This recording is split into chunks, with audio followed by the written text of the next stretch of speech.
हाँ, so guys मैंने first वाला फर्स्ट कम फर्स्ट सर्व कर दिया है। अब शॉर्टेज जॉब फर्स्ट वाला मैं कर रहा हूँ एंड बेसिकली यहाँ पे तुमको ओवरव्यू मिल जाएगा कि क्या है ये। देखो क्राइटेरिया यही है, जैसे कि फर्स्ट कम फर्स्ट सर्व में क्या क्राइटेरिया रहता था कि अराइवल टाइम मैटर करता है तुम्हारा, अराइवल टाइम को ही हम देखते हैं। बट यहाँ पर हम बर्स्ट टाइम को देखते हैं, यहाँ पे बर्स्ट टाइम मैटर करता है, क्राइटेरिया बर्स्ट टाइम है, बट अराइवल टाइम सिर्फ स्टार्टिंग में ये होता है। जैसे कि मैम ने बोला था कि कभी भी जो गैंट चार्ट स्टार्ट होता है वो 9.00 से, मतलब जीरो से ही स्टार्ट होता है।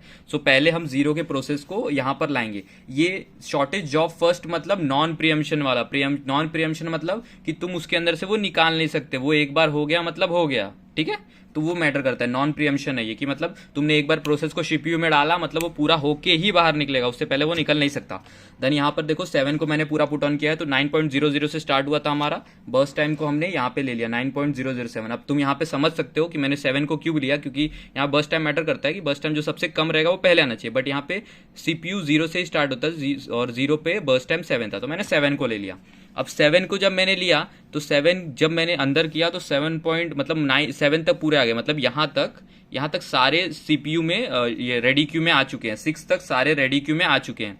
अब रेडी क्यू में आने के बाद मतलब अब मुझे इन दोनों में से चेक करना होगा कि कौन सा ये सबसे कम बर्स्ट टाइम है। कम बर्स्ट टाइम वाला है P2, मतलब प्रोसेस 2 को मैं लूंगा, क्योंकि यहाँ पे बर्स्ट टाइम, अब अराइवल टाइम सिर्फ एक बार मैटर किया, हर बार अराइवल टाइम मैटर नहीं करेगा, सिर्फ एक बार ही अराइवल टाइम मैटर करता है शॉर्टेज जॉब फर्स्ट में। उसके बाद हमें सिर्फ बीटी को ही, मतलब बर्स्ट टाइम को ही देखना है।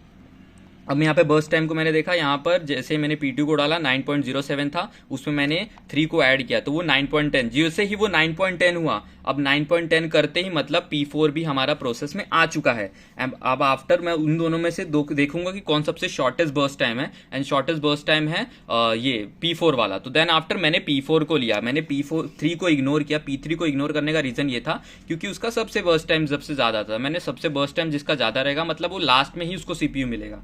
बट यहाँ पे 7 को मैंने इसलिए लिया था क्योंकि 7 0 के साथ था, 0 के साथ मतलब सबसे पहला जो फादर होता है, फादर को आना चाहे या ना चाहो उनको इज्जत देनी पड़ती है it's just a basic criteria. तो यहाँ पर भी वही है। तो यहाँ पर मैंने जैसे ही यहाँ पे 9.10 पे लोड हुआ, मैंने P4 को लोड किया, उसके बाद वो 9.13 हुआ, एंड उसके बाद मैंने P3 को लिया। P3 का बर्स्ट टाइम सबसे ज्यादा था, देन आफ्टर मैंने 9.3 पे मतलब P3 को 9.18 मतलब वो हो गया। अब तुम्हें यहाँ बेसिक ट्रिक्स पता होनी चाहिए, इसको ऐड करने का जो ये लास्ट नंबर रहता है इसको ऐड करने के बाद वही नंबर यहाँ भी आएगा। अब उसके बाद मैंने उसका ये चार्ट बनाया, मतलब उसका टेबल बनाया हुआ है, यहाँ पे सब चीजें लिखी हुई हैं। अब जैसे TAT निकालनी, कंप्लीशन टाइम किसका है, P3 का है 9.18 कंफर्म। फिर P3 का क्या है, P3 का ही बताया मैंने 9.18।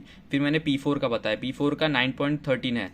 फिर उसके बाद P2 का 9.10 है। फिर P1 का 0.07 9.07 है। तो यहाँ पे जैसे मैंने कहा था कि 9 को जैसे इग्नोर करना है, जैसे मेरी क्रश मुझे इग्नोर करती है तो वैसे तुम्हें इसको इग्नोर कर देना है। उसके बाद इन दोनों कंप्लीशन टाइम -80। अब कंप्लीशन टाइम -80 मतलब completion time minus in time का मतलब होता है अराइवल टाइम, ये बात है याद रखो, भूलना मत।